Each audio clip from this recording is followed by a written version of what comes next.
regular meeting. So you're doing it because it's every Thursday night. That's what you do. You're going to talk about your financials. So that's why it's important to do it on a weekly basis, whatever works for you. By the way, anything we talk about tonight, you can make it what works for you. You don't have to take what we say as like, a Bible. No, make it work around your schedule. So picking the right time, make it, do a money date. Number 4, honesty. You have to be honest with your spouse. You should not hide away stuff. Some people say, well, you know what? We have, for example, the husband would say, I actually have a 5,000 credit card balance that I never told my wife. What should I do about it? I spend the money and I hid it away from her. Like I did not tell her. What should you do? Well, number 1, what do you think you should do? Huh? Tell her for sure. What else? Just pay it off and don't touch. Okay. Run away. What else? Run away. So the best way to do it is to tell your spouse if this is the situation, and anything like this, you don't have to be owing a certain money on your credit card. And anything like this that you've kept away from your spouse, ask your spouse that you want to meet with them. Okay. First, before the meeting, pray about it. Pray that God will give you grace in front of your spouse's eyes. Number 1. Number 2, before you meet with your spouse, have a plan how to pay it off or how to resolve that issue. So number 1, ask them to meet and pray before the meeting. Number 2, have a plan how you're gonna pay it off or resolve whatever issue before you meet. Number 3, when you meet with him or with her, you just say, listen, I want to be honest with you. Our marriage is built on honesty and transparency. There's something that I wasn't, transparent about. I have an X number, like, a 5,000 debt on my credit card that I didn't tell you about. I spent it on X. So I want to come out clean. Please forgive me, whether the husband or wife. Do you think you can do that? Or that's too much? If the relationship is built on honesty and trust, and if the Lord is in the relationship, you should be able to do that. So please forgive me. I have a plan in mind and how we're going to pay off this. And what I'd like you to do is to meet with me on a weekly basis to make sure that we are on track, or I'm on track to pay that debt off. I think if you go with this attitude that we're together, I'm honest now, I'm coming out and letting you know about this, I think the spouse will appreciate your honesty and they'll work with you to resolve this. Number 5, leave any baggage out. What do we mean? If you were in a previous relationship before marriage, or if from your parents you've seen stuff, regarding financial issues, don't bring this baggage, these issues to your marriage. If for example, your parents had issues with financials and they used to deal with each other in a way that you did not like, whatever reason, or you've seen it with other couples, don't bring anything or that you've experienced in your life before marriage to the marriage. Leave all the baggage out. Or, for example, you've experienced something at the beginning of your marriage that you did not like, but then your spouse said sorry and they moved on. We're not going to do this. Don't keep bringing it up. So leave any baggage out. Number 6, prayer should be number 1. Prayer. So when on these, for example, money dates, pray. I actually reading this or preparing for this talk, I learned so much that money can bring me close to God.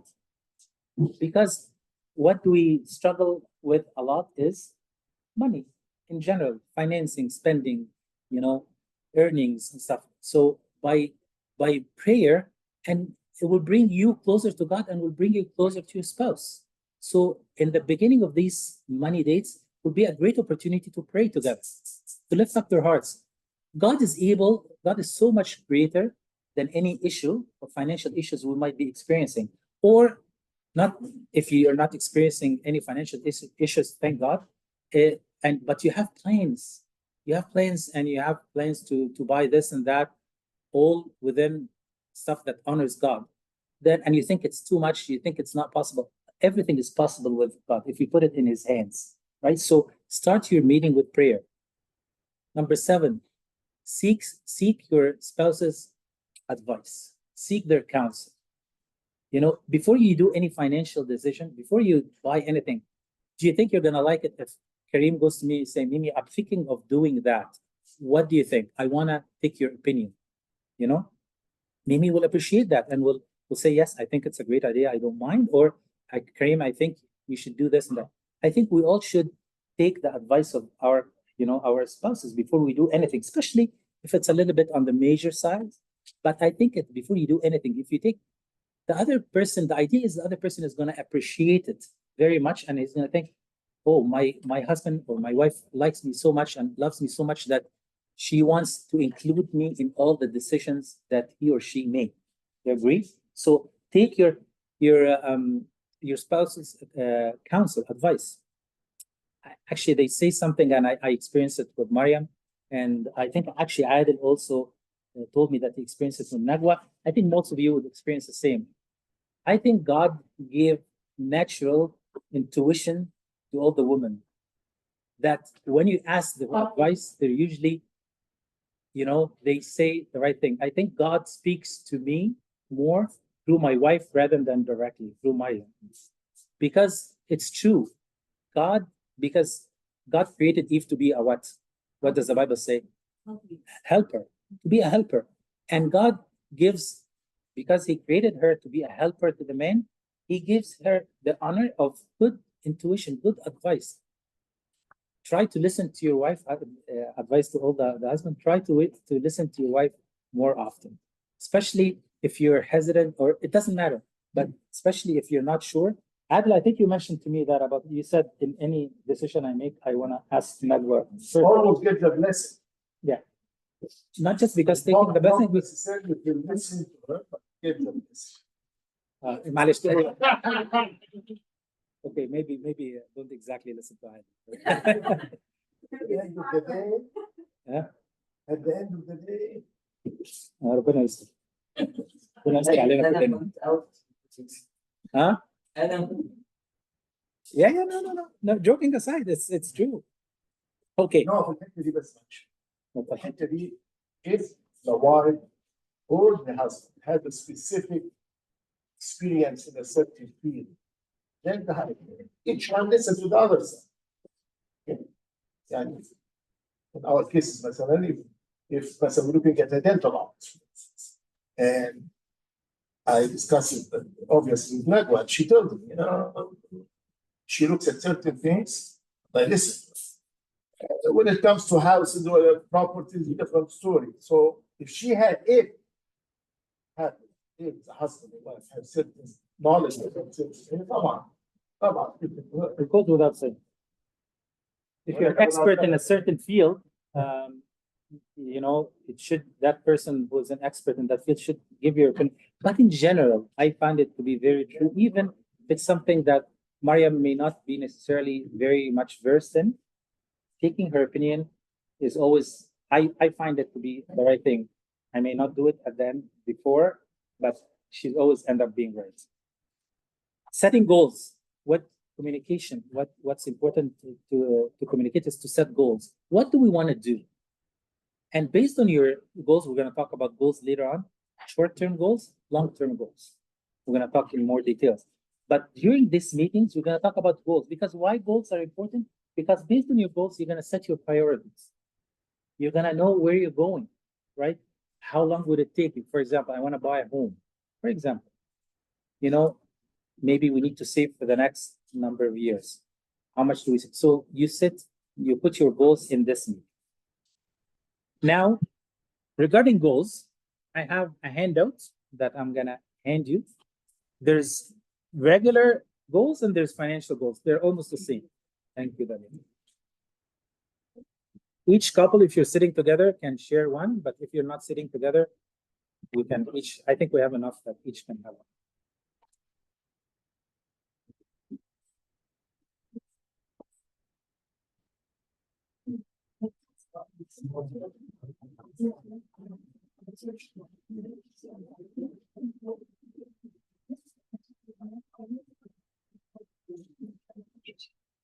long-term goals and short-term goals. Dalia, I think Uncle Adel can use some goals in this. Yeah, same.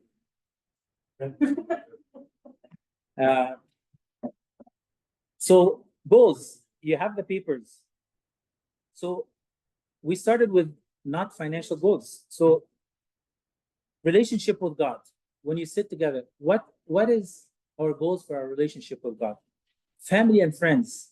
Are we planning to have any kids soon? Friendships. What do we want? Service. What do we want to do for service? Do we want to serve together? What do we want to do for service? Career, education, skills. What do we want to do? Do we want to take some courses? What do we want to do? So all this, that's the non-financial goals. Then you move to the financial goals.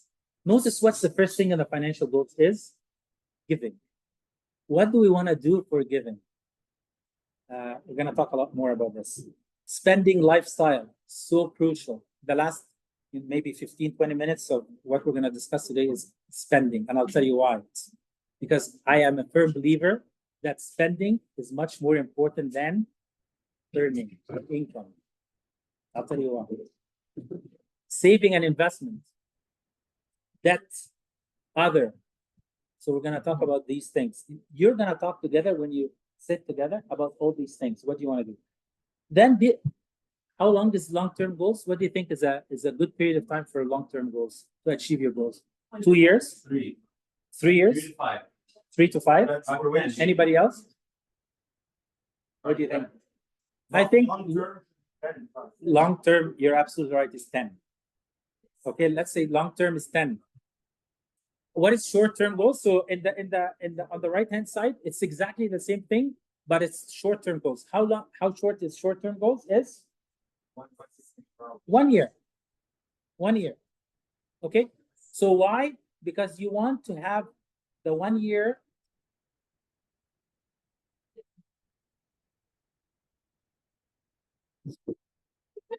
Can you come and join us in the talk? I know you don't need to listen to this. You know all the.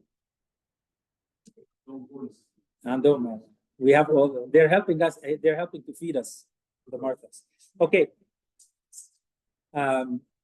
So 1 year. Why are they the same goals? Because you want to achieve, your long-term goals by achieving the short-term goals. So you're building towards the long-term goals. But why short-term goals are important? Because they're achievable. You're gonna feel that you achieved it. You're making progress. Thank you so much. You're making progress. So you don't want to say long-term goals. That's it. No, you want to have, short-term goals so you can have accountability. You're gonna get there in the short term. So this is for you to keep.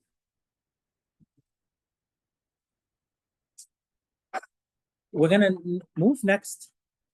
So we finished now the first quick part about communication, and part of the communication was setting your goals together, right? Now we're gonna talk about money map, and we're gonna do another handout. It's the journey towards they call it towards your financial freedom journey, and each of us are at a different, stage in the journey towards the financial freedom. We're all different ages. We've achieved stuff in our life. Some of us achieved more. Some of us are just starting out. Some of us are, different stage in our life. So this is a money map with different destinations. We just have to discuss together where on this journey you are. In the first destination, as you can see in the handout, thank you. We're gonna say is begin budgeting. Begin a budget, or this book that I read, they prefer to use spending plan more than budget. Whatever works for you, it's the same thing. So set a budget, number one. Number two, have a $1,000 savings in that account. Achievable goal. Set a budget, you're gonna meet, set a budget, and have a $1,000 in your account. To us, some of us, say 1,000, like I have, whatever. Okay, good. But we're different, and at least this is so. If you're there, just check mark, move on to the next, destination. Number two, paying off your credit cards. And then increase your savings instead of $1,000 to 1 month living expense. Each of us the living expense is different than the other, right? I hope we all know what's our monthly living expense. Some of us may not. Me. I don't. I don't have a handle on it. I hope that if we don't have a handle on it, get one. Like, start to write it down, and we're gonna get to that. Start to know. For example, our monthly expense is $5,000. Good. Know it and have a 1 month equivalent of your monthly expense in savings. So that's 5,000. Number two, we said we're gonna pay off our credit cards. Why? Some people say, why don't we pay off credit cards? Apologies, why don't we pay it off before we save? Because we pay obviously, 20% on a credit card, or a little less, a little more. So why not pay the credit card and not save? No, do both at the same time. That's why in this destination we do both. Why? Because it gives you momentum when you save. You feel good that you have a little bit of savings. Yes, you have credit card debt, but before you pay it off, do the savings while you're paying off your credit card. Destination number 3, consumer debt. For anyone in the financial field, what is consumer debt? It's car loans, it's student loans, any other loans. We started up by paying off the credit card loans because these are the highest interest rates. And then you moved on to other consumer debt, which is, as we said, your car loan, your student loan, any other loans that you have, and increase the savings to equivalent of 3 months living expense. So we agreed if your living expense is $5,000, first we need to find out what is our living expense.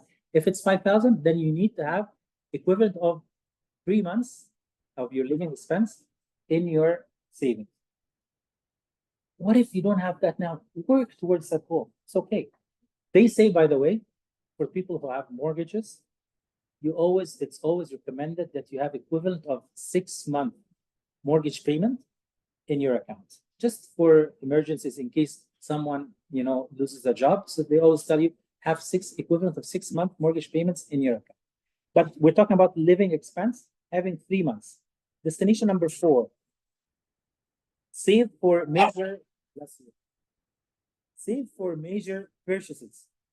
So what's the biggest major purchase we can make is a house, buying a home, right? So save towards having, buying your home. Number 2, under the 4th destination, begin saving for retirement, buying RRSPs. Begin saving for children's education, RESPs, putting aside for your future children. Are we talking about this now? No, I don't want you to say, oh my God, so many things. No, just we're talking about destination number 4. We don't have to jump to that. It's whenever. We're just giving you a roadmap. We're excited to get there, something to look forward to, right? So don't feel like, this is putting pressure. No pressure at all. So, yes. So this is a roadmap, not a timeline. There's no timeline. This could take you, this whole thing could take you 30 years. There's no timeline here, but it's a roadmap to get there at some point, to have a goal to get there at some point. Sorry, but what's the reality? Like, there's gotta be some help level. Let's say a family has been living together for X amount, say 5 years. Yeah. As a financial advisor, you can give them a help level. So there's gotta be some timeline. Say you're 2 working adults, you're making this money. If you've been living together for 5 to 10 years, then you are either unhealthy financially or healthy. Just to give people. We're not doing that today, but very good question. Is that true? Like, is it something that? It's true, but that's not what I do, right? So I don't want to pretend that I know this for a fact, or I'm an expert in that. But I would say, if you've been married for, let's say, 3 years, 3 to 5 years, I think it's good to be at destination number 3. I think destination number 3 is, if you've been married 3 to 5 years, it's reasonable to be there, having some savings, paying off your credit cards and stuff like that. We're gonna get to more details later on, but in terms of number 4, buying a home, that's such a big step. like, 20% to buy a condo, a small condo somewhere is gonna be over 100,000. So that may take time. I can't tell you 5 years. Yeah, some of you, professionals can save it in 1 or 2 years. Some of you will take a lot longer. No problem. We're all, and that's one of the things that we're gonna talk later about. There's no need to compare yourself with other couples because that's a disaster. Yes, George. Just a comment on step 4, so for saving towards major purchases. Yeah. The first one is begin saving for a home, right? Yeah. So when I was younger, that was trying to do, but we had a phase of real estate appreciating at a faster rate than whatever savings I could do. So as aggressive as I could save, I was still, like at one point, I'd be like, oh, I'm now only able to put 10%. Oh, I should save more. 2 years from now, after savings, I'm only able to put 8%. That's a great point. Yes. At that point, I should have just gotten my foot in the door. Sure. Regardless, even if Sure. it was through debt. Yeah. Thank you so much, George. I think I understand what you're saying. So George is saying, even if you cannot save the 20% for the down payment, you can start because the minimum down payment, without getting into too much of details, up to 500,000 purchase, you can put 5%. So 5% of 500,000 is 25,000. So what George is saying, get into real estate as soon as possible. Although there's fees, it's going to cost you, CMHC high ratio fees. It's 4% of the mortgage amount. So if you buy for 500,000, put 5%, so that's 25,000. Your mortgage is 475. They will take a fee of one-time fee of $4,000 or 475. That's almost your entire down payment plus 1%. And that's 1%. But that's okay because that 500,000 can become 700,000 in before you save that. Who knows what's happening in the real estate market? Things may plateau or change or dip. But for the last 20 years, that's been the pattern. 100%. Just unrealistic elevation and price. Appreciation and price. I agree with you 100%. So if you're willing to take that step, go ahead. Qualification purpose is a little bit harder, and you get qualified for a little less. If you put less than 20%, that's okay. If you qualify and you're willing to take that step and you find a nice property and you only have 5-10%, by all means, go ahead. Destination number 5, you saved enough that you can go ahead. So destination number 5, buy an affordable home. And I love this word affordable. I mean, now you're buying a townhouse. What's a townhouse in the GTA? How much would it cost? 800 minimum. I mean, if you find 800, you're very lucky. It doesn't exist, but you have to look hard.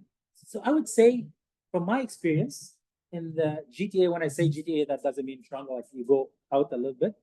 Hopefully, $1 million. That's a townhouse. A reality, but what they mean by affordable? Don't go beyond your means. That's what I mean. It would be nice to buy unaffordable, but it's not possible. So buy an affordable meaning within your means. Maybe you can you see a house and let's pick on Mariam and Mim again, but Kareem falls in love with the house. It's $2 million, and maybe they're starting out and he says, I love it, Mariam, what do you think? She's gonna say, I think, yeah, we can probably, but it's gonna stretch us. Why start somewhere? And being realistic, start somewhere. You don't have to buy, people, and actually we thought about it this way. We thought about it, no, let's go to what we really like so we don't have to move again.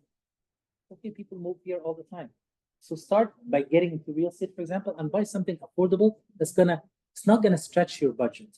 You're gonna be able to do other things. Yes, Andrew. You're smiling. Okay. In general, I think that we don't need to settle either. You don't need to settle. Settle. Like you don't have to live that for. I'm just joking. Settle. This, for example, the low maybe is more insurance because it's more in a bad it's it's connected and what. But long story short, Okay. long story short, I think that I don't need it. No, I agree with you. Yeah. Number 6. Once again, we're talking all the age here. Like this destination could be Mariam and I, could be Adil and Nagwa. Say home mortgage, we're gonna try to pay off our home mortgage. In reality, from what I've seen, it's such a drastic change that I've seen during my career. I've been working in this career for 37 years exactly. And drastic change. 20 years ago, everyone wanted to pay off their mortgage as soon as possible. Guess what it is today? Who cares? You know, my kids can inherit the house. They do whatever they want.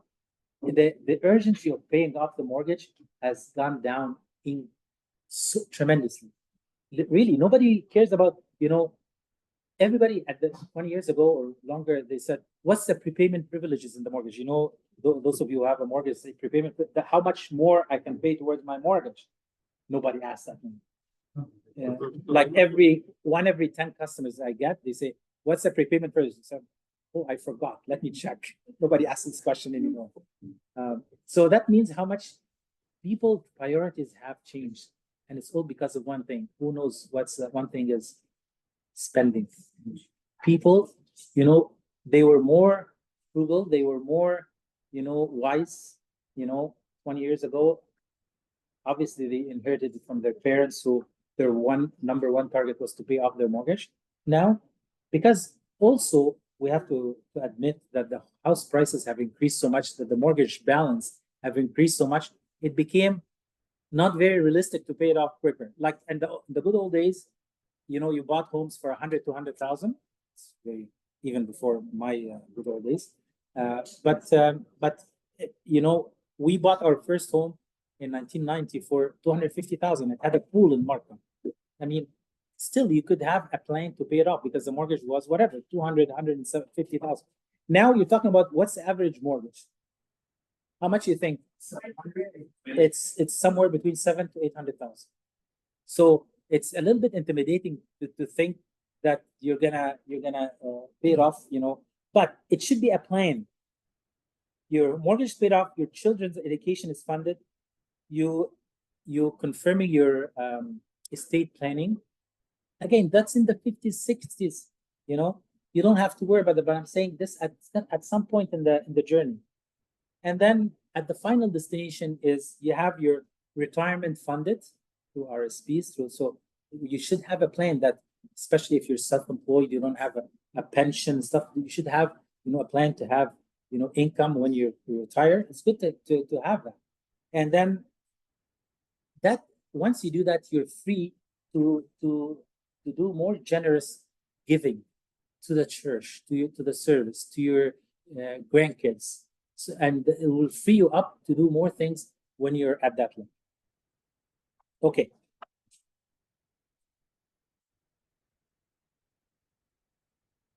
I want you, when you see this, not to be burdened and not to say, oh my God, like there's so many. No, I want you to be excited as if you're going on a trip, You're starting a trip, you're young, you're starting on a trip. Get excited that you're gonna go through all these destinations on your journey. Be excited that you're gonna learn together, you're gonna grow together, you're gonna experience all these steps together. That's very good to have.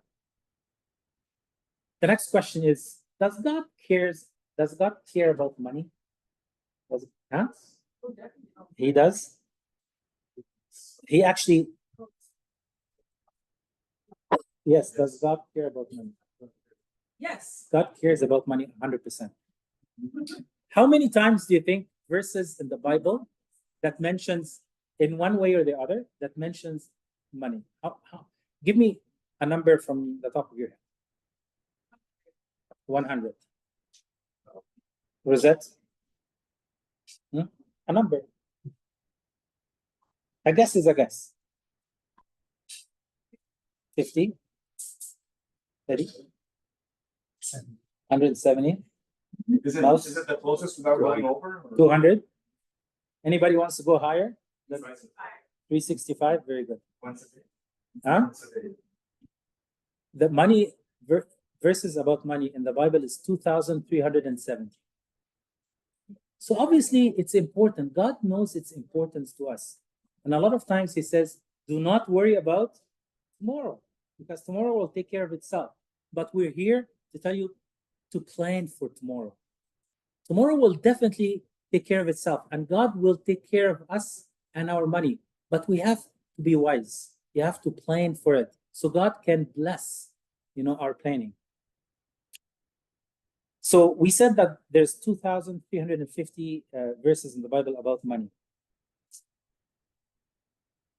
What did God tell the three servants or slaves that he gave them? One, he gives what? How many? 5. 10 try one. 10? 10 try one. 5, 1? You're not sure about that number? Wasn't 5, 3, 1? Huh? Yes. Okay, doesn't matter. So 2 of them did what? They invested. They said, you gave me 5, I got you another 5. 1, you gave me 3, I got you. No, 3, 10 try one. You gave me 5, I gave you another 5. And then 1, and then what is the last? What did the third one say? Huh? He buried it. He buried, and he said, I know you are what? I know you are a harsh master. Zalim. Okay? So I buried it. So when you're here, I'm giving you back the one that you gave me. What did the Lord say? He got very upset. Actually, one of the verses that I struggle with a little bit, I said, he gave it back. But he didn't what? He didn't invest, he didn't increase it. He didn't use the talents. So we usually take this metaphorically and about how we can use our talents, that God gives us. But we can use it also what? Literally. We can use it literally. So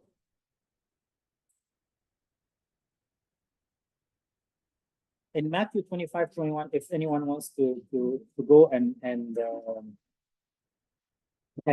check the number of okay. So now we're going to talk about responsibilities. What are God's responsibilities? What is our responsibilities? God's responsibilities is what?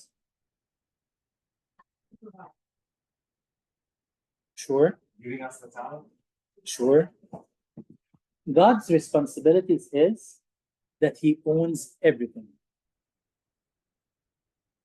Look at all the parables. There was a man who owns, a field, a mill. So God's responsibility is that he's the owner of everything. We have to get that in our head. He is the owner of everything. Okay? He created and he owns everything. That is a basic truth. If God is the owner of everything, what is our responsibility? And this might change our mind a little bit about money. There's a reason we're mentioning this. If God is the owner of everything, what is our responsibility? We are what's the magic word? We are the stewards. This is a concept, I have to tell you, that is new to me. That's a confession. Because I always thought that I'll give God the 10%, which is the tithes. That's my obligation to God. He owns the 10th and I own the 90. No. God owns the 100. And we give him the 10%, and he gives us the 90, so we are the managers. We manage for him. If we put that as a concept in our head, that would change the way we deal with money. Because if I'm for example, I like to gamble here and there. What's a little bit of gambling? It's not gonna, do anything. Or I want to invest unwisely in the stock market. It's my money. No, you're steward. You are the manager of God's money. He entrusted you with this money. Does this change our mind a little bit? We don't even have to think about gambling or necessarily a bad thing or a sin. We can say about unwise spending. If we buy too many things of one thing, like start thinking about bring God into the equation. Is that what God wants for us? You know, maybe when you put it this way, say, maybe I don't need that. You know, I have 5 pairs of shoes. Maybe I don't need another 10. For example, whatever it is, God is the owner. Now I see. We all do the same thing. when it comes to when it comes to تعال انا بسمع الحته دي. High priority. Huh? High priority. we're here to bring peace, not 5 fights. pairs of shoes. إيه؟ قولها تاني يا عم. That's the acceptable maximum. Yeah. We said that we are the stewards of God's money. It's not our money. We're just managing it for God. So He's entrusted us with money. So we have to be wise in using our money. So our responsibility is what is the responsibility of a steward? He said, what did he comment to the stewards, to the first and second steward, the one that brought 5 more or 3 more? What did he say? You are? He praised him. What did he say in praising them? You were faithful. Thank you, Amir. You were faithful in little, so I'm gonna put you on, entrust you with more, right? So our responsibility is to be faithful in God's money. It's our money, but we said we are stewards. So we have to be faithful, okay? With faithfulness, the first 2 did something else. They were faithful with the money. So what did they do? They were diligent. They worked hard with the money that God gave them, and they increased it. They doubled it. Yes. So we have our responsibility is 2 things: that we are stewards now on God's money. It's a new concept. If it's not new concept, you know, I'm so happy for you, but it was new concept for me. So if God has entrusted me to manage His money, I have to be honest, number 1, and I have to be diligent in growing the money, not growing it for just me, because God entrusted me with this. So I have to take care of my family. I have to take care of the church. I have to take care of the poor people. There's so many things that we have to do. And bringing God into the equation is so important in all of that. So that's our responsibility. Okay, there's the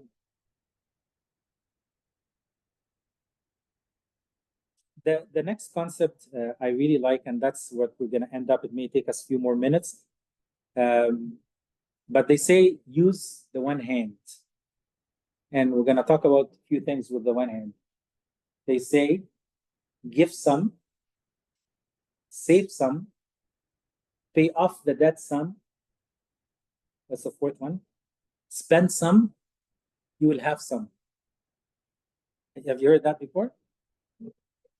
Give some, save some, pay off the debt some, spend some, you will have some. Mariam told me when I told her that number 5 is you're gonna beg for some. If you do that, that's actually the truth is God will bless, you know. But we're gonna start thinking about this one hand concept thing. Give some. Giving is so important. And we want to talk about it because in general, we all should be paying that tithe to God. That's the absolute what? Minimum. What I like this book, they said, it also was eye-opener. They said 10% is the minimum. It's not the limit. You start with the 10%. Obviously, if you want to, you don't feel I don't want you to feel obligated that you have to put more. But why the 10% is so important? Because what does the Lord say in Malachi?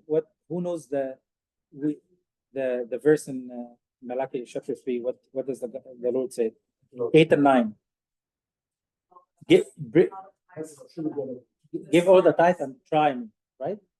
But before that, what does He say about tithe? Who knows? I'll read it for you. Will a man rob God? yet you rob me. But you ask, how do we rob you, God? By not giving the tithe and offerings. This is very serious to God. This is to him. If we don't tithe, it's robbery. We have to be careful. Because why we have to be careful? Because God is taking it very seriously. To the extent that he says, give me your tithe and try me. He doesn't normally say try me, but says try me. I will flood you. I will bless it. I'll bless you so much more. But if you don't, it's robbery. It's not our money. The 10% we agree is the minimum. I'm hearing that two things. I'm hearing that the young people, I'm not talking about you, but young people in general are not giving the tithes as much as, the previous generations. Number two, I'm hearing that the church is in desperate need, that there is a financial crunch at church. So our church needs us. So we all have to do our bit in helping the church. What's the minimum is 10%. Don't say, I don't even, it's not realistic. I don't even have enough, to survive or I get all that, by the way. I dip into my credit cards because on a monthly basis, our spending is 6,000 and we earn 5,000. So don't talk to us about that. I normally would agree with you about everything except tithes. It's, when they say that's a red line, that's a red line. Why? Because that's what God said. I don't want to, no matter what I do, I don't want to rob it. I don't want him to think of me that I robbed. Once I was going through financial difficulty, and one of my friends came to me and asked me one question. He said, Medhat, are you giving your tithes? In his mind, he translated that I'm in this financial difficulty because I stopped giving my tithes to God. So tithe is very important. If you can give more, for sure. If you want to give to the poor, you want to give to Egypt, Sudan, you want to give to sick kids hospital, amazing. But they say that the tithe should be to your church. And then anything more than that, give to anything else. If your heart desires, if you have the ability, give more. So what's the attitude when we give? Is it to give because God is threatening us that we're robbing him? Is it give because I'm scaring you? Or is it no? God says God loves a what? A cheerful giver. We give out of love. We love to give to God. And God would say, I will give you, a lot more. With the same measure that you give God, you will be measured, and he will give you a lot more. They say one of the verses that he will give you a good measure that is shaken down, that is pressed, that is filled, and that is spilled over. So he's going to give us with abundance. But it's not a transaction. I'm not giving so God can give me a lot more. It's not a transaction. I'm giving because I love God and I love to help, the church and his children and the poor, all this. So this is so important. So with the attitude of love, with the attitude of, we're happy to give. We're happy to give. It's not because of, responsible load, but it's a responsibility towards our church. Now, so that's number one. We said the hands is number one is give some. That's the type. Number two, save some. Unfortunately, we live in a time that it's all about, spend. Well, I was talking to George and Dalia earlier, and the advertising and stuff, like it's so much like you want to buy more stuff. You have one of this, no, buy 3 more. It's advertising. They make everything look so lucrative. So, I want to buy more clothes, more of this. I want to go to more trips. I want to buy a bigger home. So this whole economy is about what? Easiest time to buy. Easiest. Yeah. You don't even need to leave your home. You can buy everything. Yes, exactly. On your couch. Yeah. So what does the Bible says about saving? I'm gonna talk to you because it says two things contradicting to each other sometimes. So in Proverbs chapter 21, verse 20, it says, In the house of the wise are stores of choice food and oil, but a foolish man devours all what he has. So in the house of the wise, there's stores, there's abundance. So he's storing, he has plenty. But in the the fool man devours all what he has, he does not have any saving, he does not save anything. How do you reconcile this with do not treasure yourselves treasures on earth where moth and thieves and stuff, you know? And how about the foolish man who store a lot and says, you know, now my soul rests because I have plenty for me for many years to come. The Lord came to him that same day and say, you foolish, your soul will be taken from you. What is the difference? I'm telling you, it's good to save. And the Bible says that, Proverbs, I read it to you. But at the same time, the Bible is saying, do not lay yourself treasures on earth. Once the saving is to have a good financial, it's wise to do financial plan. But the other treasures, it's where if the money becomes your treasure, if your heart becomes in your money, if your dependence becomes on your possessions, if you depend on your possessions, you leave God, then that's where the problem is. That's why the Bible say, do not do that. Let your dependence, let God be your treasure. You know, the one diamond that we find and sell everything else and buy that one diamond is the Lord, right? So, but it's wise to save. I want to talk about more practical on this point. How much should we save? What do you think? Give me a percentage. What about the steps, right? Okay. Why don't we follow this? Yes, the journey, sure. But I want to talk to you about something that you can do on a regular basis, and I'll tell you how to do it. Yes, definitely have the 1,000, the 1 month house expenses, the 3 months, good. But how to do it on a practical basis, always, not just, let's say people already saved the 3 months. We're going to stop saving? Of course not. So what do we do after that? What's the percentage of your income you should save? Quickly. Kareem is falling asleep. Yeah. Too many things just to be awake. Huh? 25%. How much? 25%? 25%? You'd be here. Huh? This minimum. Yes, not minimum. They say if you save 10% of your income, you're doing really, really good. So a true stat back in the 1990s, the average, and I was hesitant to tell you that, but I'll tell you anyways. The average savings, household savings, was 7%. Guess in the few years ago, I don't know that now, but I doubt now it's probably in negative. But a few years ago, it went down from 7% to 2%. They say in any Christian teaching, we should be able to save 10%.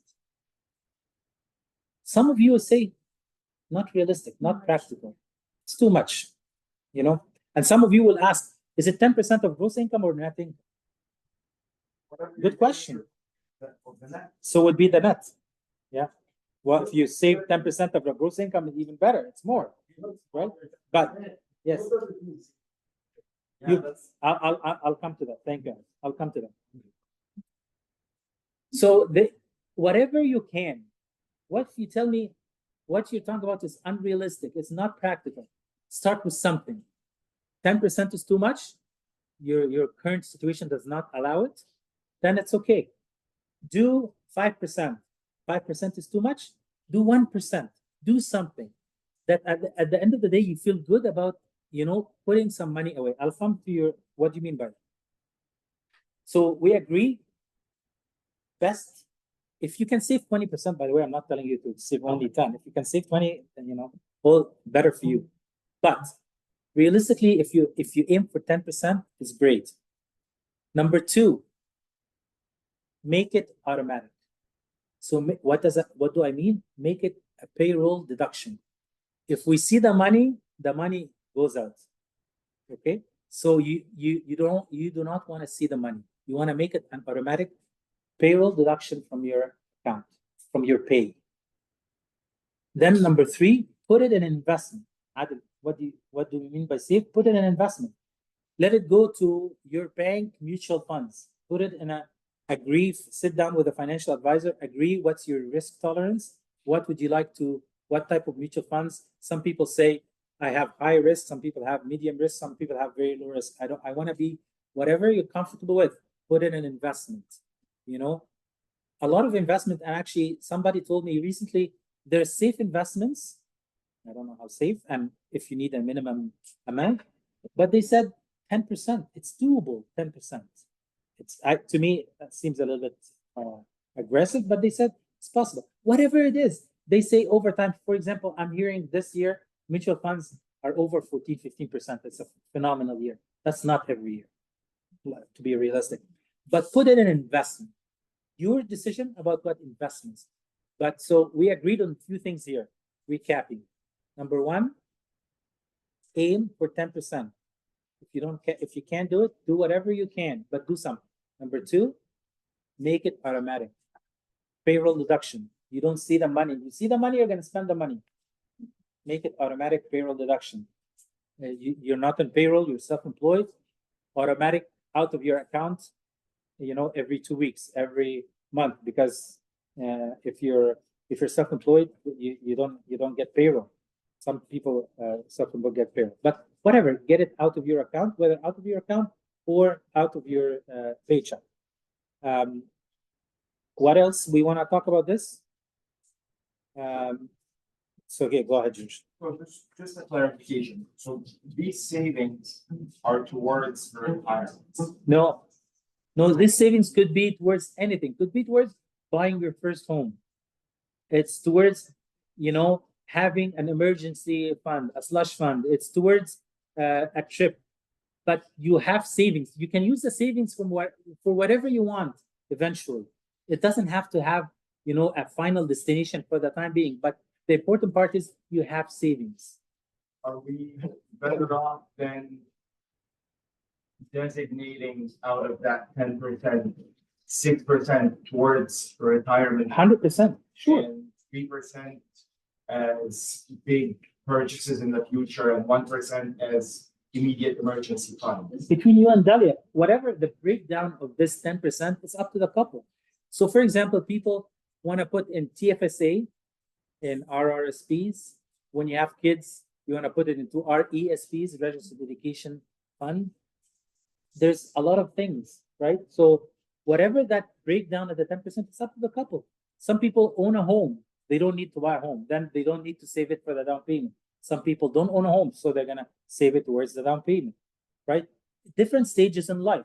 You want to use it for RRSPs. You want to use it for whatever. So it depends. The important part is have savings, because reality, as I told you, a lot of people don't have savings because they're not disciplined. It just brings discipline into your life. A lot of people go on 3-4 trips a year. Great, you're having a lot of fun, but then you have they say always in our field, some people are rich and some people look rich because they wear the nice clothes, but their lifestyle is so, what's the word I'm looking for? Lavish. Thank you. The lifestyle is so lavish that they have this and that, but then they have nothing into their account. So save some is very important.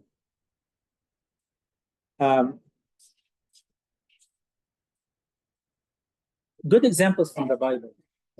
Also, you save, I told George, for emergency. What did Joseph do?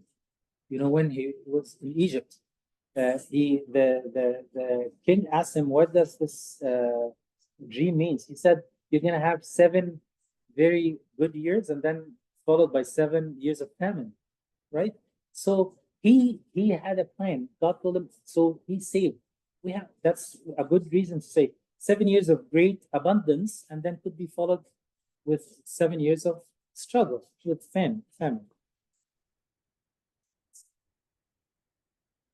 Also, a lot of people are struggle with saving because they don't have self-control. So saving actually teaches us to have self-control. You know what teaches us? Our church teaches us to have self-control in what? What's this thing that we do Fasting. in fasting? Thank you. So savings, think about it like fasting. Savings is training you that you want to spend, you have the urge to spend on this, but you're gonna actually, instead of spending it, you're gonna save it because you want to practice, self-control. And the other word that I like is self-denial. You're denying yourself to buy this thing that you have so much urge to buy. So it's teaching you to have self-control and self-denial. You're denying some lavish stuff in your life that you do not need. So this is we talked so far about give some, save some. What's the third one? Who remembers? No, before spend some. Pay the debt sum. Thank you. Pay your debt sum. The first debt that we should try to pay off is, we agreed earlier, is your credit card debts. Thanks to companies that Kareem manages, they charge us, an arm and a leg, and they are very smart. What do they keep doing? By the way, I work for one. So I'm as guilty as you are. Like, at least we don't own that credit card. Anyway. Okay. Yeah. So what do? Someone said they keep increasing your limit because then you know that you start out with $1,000. In few good months, your limit is 5,000. Say yes, 5,000. Good fish. Yeah. Before you know it, your limit is 20,000. Well, you know what? You went into this nice trip and this and that. You want to enjoy life. Before you know it, you owe 19,000, and that's 28,000. Now, how are you going to pay it off? So the first plan is to pay off your credit card. What's the best way to do it? Start with a credit card with the smallest balance. Are you sure? Yes, because you want to pay that off, and you feel a sense of accomplishment. You've done something. So you owe $500 in one credit card. Pay it off first. Stop spending on it. Then move to the next card. Then you have that 20,000 in that credit card. You pay it off last. Obviously, you're making minimum payments, and this guy's charging us 24% in interest rate or something like that. I mean, Kareem wishes that he's making that money himself, but I just work there, man. That's all it is. They gotta eat too, I'm sorry. They don't have to eat lobster. Okay. Second, once you start paying off, perform what they call plastic surgery. Plastic surgery. Cut your credit cards. They say, on average, people now have how many do you have in credit cards? 6, 7 on average. You have to. They say if you have more, cut your credit cards and stay with 2. Keep 2 credit cards. Don't have so many. First of all, it actually makes sense, not only because you want to limit your spending, but also because if you use 1 or 2 credit cards, maybe 1, you earn points more on that one, because you're focused more on one. So actually, it makes more sense that way as well. So they say snowball your plastic. That means make it snowballing. Pay off 1 and you're gonna get excited. Pay off the next card if you owe money on. Perform plastic surgery. Lower interest rates. Let's say you can't pay it off right now. But you don't have to pay it off right away. What do? Call around. Some credit card companies have a promotion that's 0 interest rate for 6 months if you transfer your balance, right? So take this because instead of paying, because you're not paying it off anyways in the next 6 months, transfer it to interest free or 1%. You can use line of credit, it's lower rate. Yes, thank you. But better to have 0. I'm not sure if they still have I haven't seen one in the recently 0%, but they used to have that. But use that if you have that opportunity. Use that balance towards that. Paying off your car. I was hesitant to bring that up. Why? Because a lot of us don't even have car loans. We have lease. Most of us have lease. Why do you think lease? Most of us have leases. It's one thing I don't have lease. I have a car payment that I paid off. I'm very proud. It's month to the pay. Because we always the car companies, very smart. They always want you to buy a car, a new car. That's the bottom line. They want always to make you, drive a new car. So that's why the idea of a lease, 3-year term lease, you bring it back, you buy you get a brand new car, brand new lease. You're always paying a car loan, a car lease. I think your accountant can tell you it's smart to do that, sure, but I don't think from accounting purposes it makes any difference if you write off your car loan or car lease. So I'm not an expert, so your accountant would know better than me. However, with a car loan, what they say is you pay off your car loan in 3, 4, 5 years. Own your car for 3 additional years after you pay off your car loan. So your car loan, you're paying, they say average car loan, I think it's outdated information, $375 a month. You paid off your car loan. Keep your car for an extra 3 years. Don't rush and, sell your car, get a new one.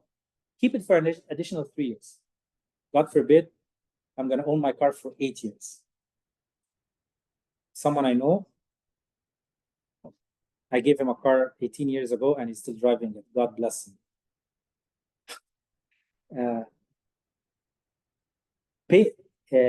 Keep paying the 300 your car payment, put it into a savings account. That's in addition to your 10% or whatever percent. Put the car payment as if you still have the payment, but to put it in a savings account for an additional 3 years. In 3 years, you have enough saved plus your trade-in value, and then get a used car for that. That way, you're forever got rid of your car loan. Lifestyle, anything like this, you have to go back to lifestyle. Oh, well, but I'm not going to be driving a new car. What is more important to you? Driving a new car, or are you having, more towards, other things, more important things? So, we all know how much does the car depreciate in the first year? Who knows? A lot. A lot is right. Once you get it out from the dealership. Once you get it out from the dealership. Yes, they say that the car depreciates 30 to 40% the first year. That is right. 30 to 40%. So you buy a $50,000 car in the first year. If it depreciates 40%, how much is that? Who's good in math? $20,000 down the drain. They say in the next 3 years, so in the first 4 years, the car depreciates 60%. Would it really hurt to buy a 3-year-old car? You can do your homework. You can find a good low mileage, and it's already depreciated 40 to 50%. That's wise. That's wise. And now you can have no car loan. You can do this, on a regular basis. I think it makes a lot of sense. It's practical ways to do stuff. Pay off your student loan. If you're graduated recently, student loans is usually not the highest interest rate, but there's 2 types of loan: Canada student loans and the private student loans. Try to pay off your student loans. Now we've finished talking about paying off debt. What's the 4th thing we said? Huh? Spend some. Thank you. Spend some. I think, who said my favorite point? It is actually, I think if you didn't listen to me in anything I've said so far, and we've said a lot of things, listen to me about spending. Because spending is all about what? Lifestyle. You have to be wise in your spending. I'll start talking about spending with a story I love to share. And I've shared it with the newly grads recently. I got a client 15, 20 years ago, I can't remember. A lady called me, said, Matt, I go by Matt at work. I want to refinance my mortgage. I have a mortgage, can't remember, it's a long time ago, 400,000 or 500,000. I want to increase it by another 400,000 or 500,000. I said, for what reasons? People do, home renovations. They want to do investment using the refinance and mutual fund. I said, what do you need that? Because it's a lot of refinance, like a lot of money. You have 400,000 and increase it by another 500,000.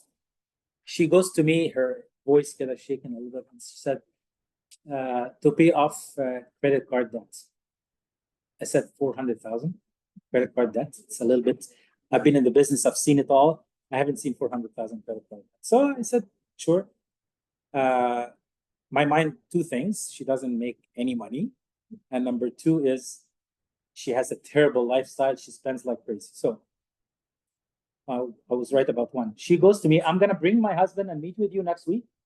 Please glance over this part. Like I'm going to, like he knows, but I don't want it. I don't want you to stress on it while he's there. Sure. Like she's bringing the credit card statement and everything. Okay. So I did not stress on it. So whatever that means. So she brings me the credit cards. I asked her for all her income. She said I'm self-employed. So for self-employed, we use the last 2 years, income tax, notice assessment, T1 general, income tax return. For I think he was salaried, if I remember. Anyways, he brings me his pay stub. He makes 100 grand. So they're not really like struggling for money. He makes 100,000, but she's the one that's spending 15. 15? 15. That was very good income, right? Excellent. Yeah. Then she's the self-employed one. She's the spender, right? I asked her I'm expecting that she shows 0 to 10,000, right? She hands me her income tax papers. One of the highest I've seen in my life. She makes on average. Remember, you all like some of you are self-employed. You know that self-employed have a lot of deductions. So they pay as minimum as possible for income tax. She showed on her notice of assessment to the government, on average for the past 2 years at that time, 15, 17 years ago, 1.3 million. By far the highest I've seen in income. Exactly. You're right. You're right. She makes 1.3 million. She has 400,000 in credit card. That's just shopping. Okay. That she didn't use her savings. Why? Because she has none. She has no savings. This will tell you everything that you need to know for the rest of your life. If you don't get out nothing about this talk, it's not about income, it's about spending. And I'm forewarning you. When I was really younger than you, I used to work and I started working at the bank when I was 19. So I was very junior, making minimum wage. At the time, I think I was making $12 an hour, if I'm not mistaken, 24,000 a year. And for somehow, one of the very senior manager showed me their income for some reason. And I remember it very well. This was 37 years ago. She was making 88,000 a year. To me, I said, oh my God, I'll never make 88,000 a year. That's such an incredible. If I only make 88,000, I'll be like, well, I make a lot more than that now. Does it improve my saving? No. So I'm giving you my personal experience in terms of my job and my life. It's not how much you make, it's how much you save. It's your lifestyle. If you have such an extravagant, lavish lifestyle, you earn 1,000, you're gonna spend 1,200. You're always spending more than what you earn. That's not gonna take you far. So you always have, and we're gonna talk about this, about budgeting. I gave you that. No, that's the next sheet I'm gonna give you. You have to talk. You can't just let yourself buy. And the North American society and our own, Egyptian or whatever, like we love to buy the bigger home than the nicest car and stuff. Okay, good. And there's nothing wrong with that. But buy within your means. If you have a complete financial plan that is doable, that doesn't stretch your budget, right? Yes, Roshan. So just to comment on that, I found the easiest way to go through not just finances, but whatever the capacity is Yeah. of something, pretend that it's 80% of that. Okay, I like This this. way you always have a buffer. Yeah, So if you're making 100 a year, budget and think like you're making only 80 a year. yeah, Or if you have storage space for 50 pairs of shoes, only get 40. So you have a bit of buffer. sure. I love that. It's very good. I know we're already. What's the second thing? Very important that to be thankful and content with what you have. We live at a time where we're never content. We're never happy. Be content. Be happy with what you have. Be thankful for what you have. Count your blessings. Number two, stop comparing yourself to other couples, other people. Unfortunately, with social media, we're looking at others all the time. Look at the trip they went on. Look at this, the stuff that they bought. You don't have to compare yourself. Good for them. Great. We're not at the same, level with. I don't have to compare myself, so I don't have to feel compelled. It's not a competition. Who said it's a competition? Why are we saying he bought this house, I have to buy a same house or more? Especially in our community. Our community is big yet small. Like how you know about Yeah, what people are. we have close friends too, Abdul. We don't have to compare ourselves to anyone at church or even our close friends. There's no stress. Why are we putting pressure that we have? They bought this, we have. No, there's no stress. There's no reason. You have to be bigger than that. You have to be more mature than that. Number three, put priorities. We were talking with Mariam and I and Magdi and Anna last week about, for example, you have to put priorities on spending on gifts, especially summers. We have so many weddings, so many occasions that we have to give not chump change, a lot of money. You agree with me? Like, it's a lot of money. It's a lot of commitment. I see it. There's nothing wrong. And I tell Mariam all the time, we don't have to, we can say, sorry, we can't come. There's, like, if you have 10 weddings, a summer, and I see my kids and stuff, we too, it takes so much out of their income, so much strain on their finances. Each, and there's now, what is it called? Destination wedding. And there's this and that, shower, birthday. What? No, you have to, at some point, be wise of anything you do. By the way, discuss it with your spouse. Reach an agreement. We have 5 weddings. We're gonna go to. Sorry, we have 10 weddings. We're gonna go to 5. Put priorities. I can't go to every. I cannot afford. It's gonna put so much financial strain on me. Priorities based on who got invited to our wedding, and then we return the favor, but not necessarily have everyone. I think that's very good and very fair. I thought about that too. But what if you're invited to 10 weddings and they all came to your wedding? I paid for it. Can you? Yes, you do. You have to make decisions. You have to make compromises. How much is the average gift these days for a wedding? How much? 150 to 200 a person, not a couple, a person. Yeah, a person, of course. So a lot of times you find yourself per wedding, you're dishing. They say 150 to 200 a person, right? So and if you're 300 per couple, 400 per couple could be. Sometimes if you're close friends, you feel compelled to pay 500 per couple. How many can you go? Like you go to 10 weddings, it's $3,000 to $5,000. It's a lot of money. Make compromise. Don't feel that you're obligated to go to. Say I'm sorry. I'm gonna put priority. I hear about the shower. Yes, thank you. Bachelor, the getaway. Yeah. And then the ladies dress. Henna and dress. The hairdresser, the makeup, whatever, so many parties. Exactly. That's so true. So make priorities, guys. Don't feel, you're obligated to go everything. I wanna finish. There's more, but I wanna talk about Just, what is called. to add, يعني, يعني so far one of the best weddings that I've attended يعني are the small ones. There was just recently one that was like just 70, and it was in the backyard of a house. It was amazing. This Yeah, this advice is for me and Maya Maguna. This advice is not for them. They're already married.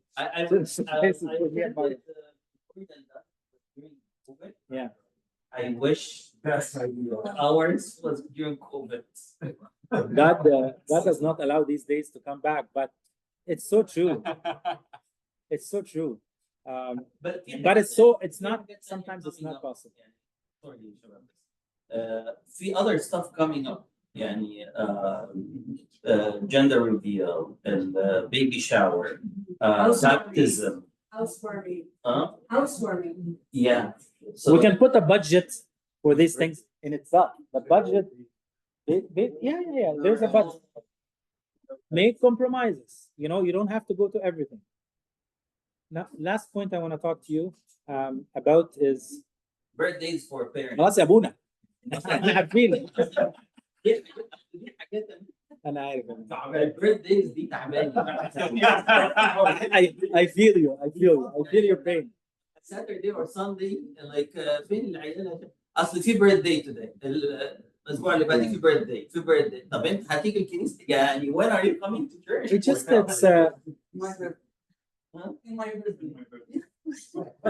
I gave a talk and I want to finish with that about what we called the other book that I read. It's called Automatic Millionaire, and the main principle of it is called a latte factor. What's a latte factor?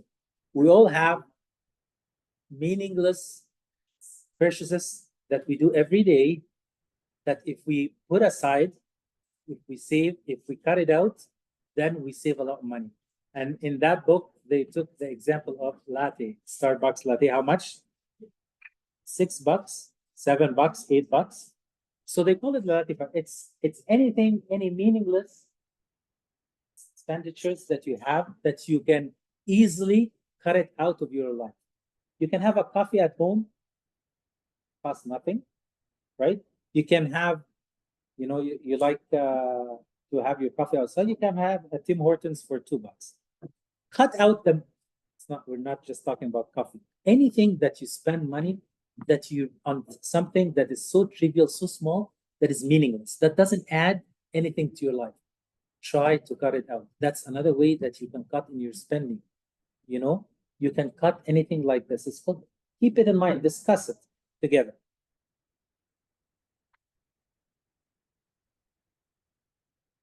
I want to just give the last,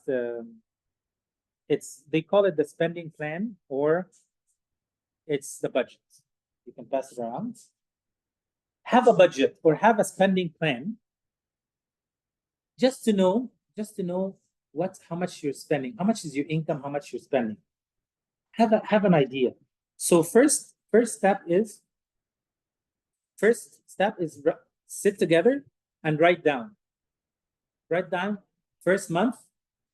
Who does this, by the way? Who does this? Can I see show of hands? You have a budget that you follow? Huh? A spreadsheet. One couple have a spreadsheet? Oh, you do too? Very good. So 1, 2, anybody else?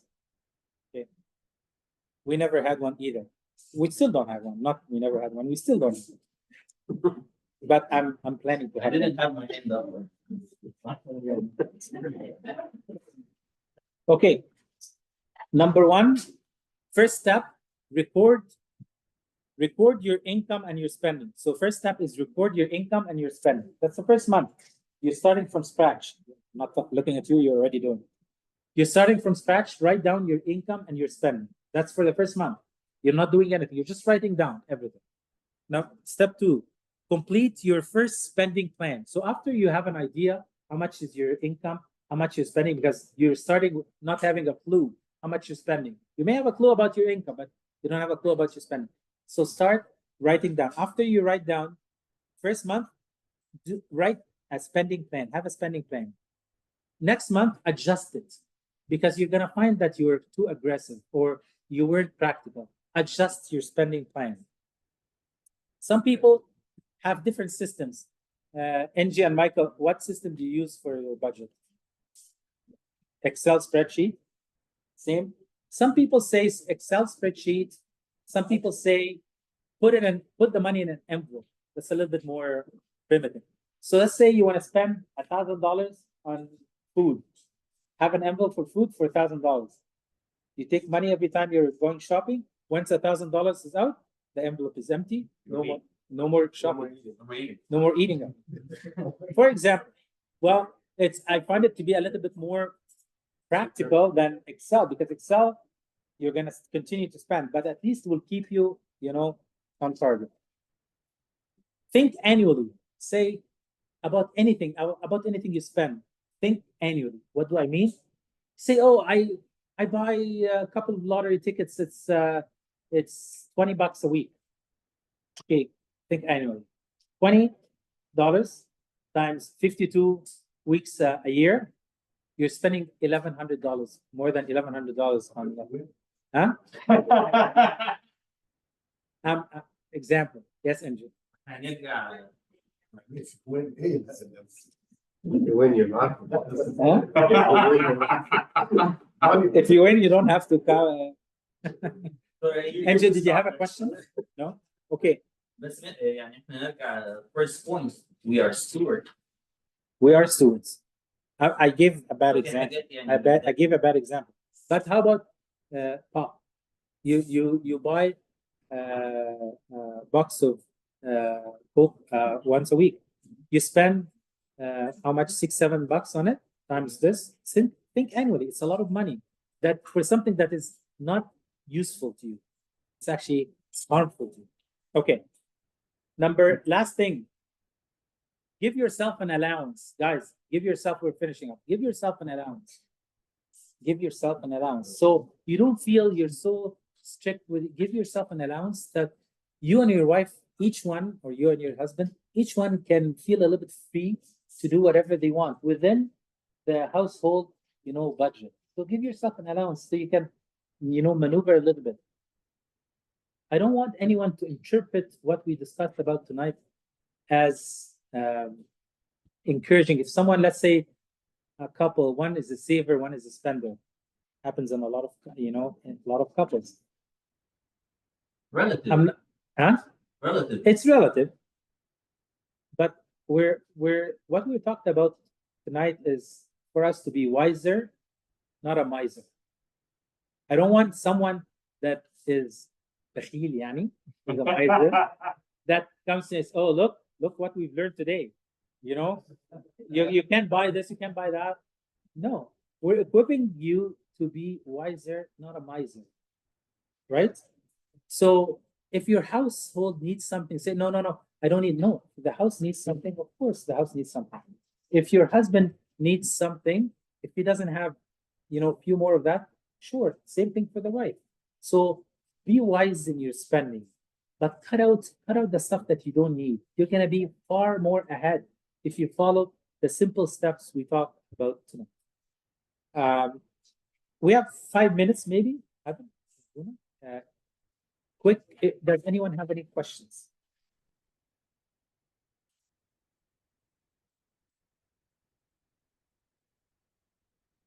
I have questions.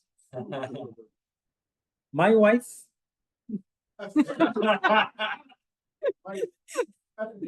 أنا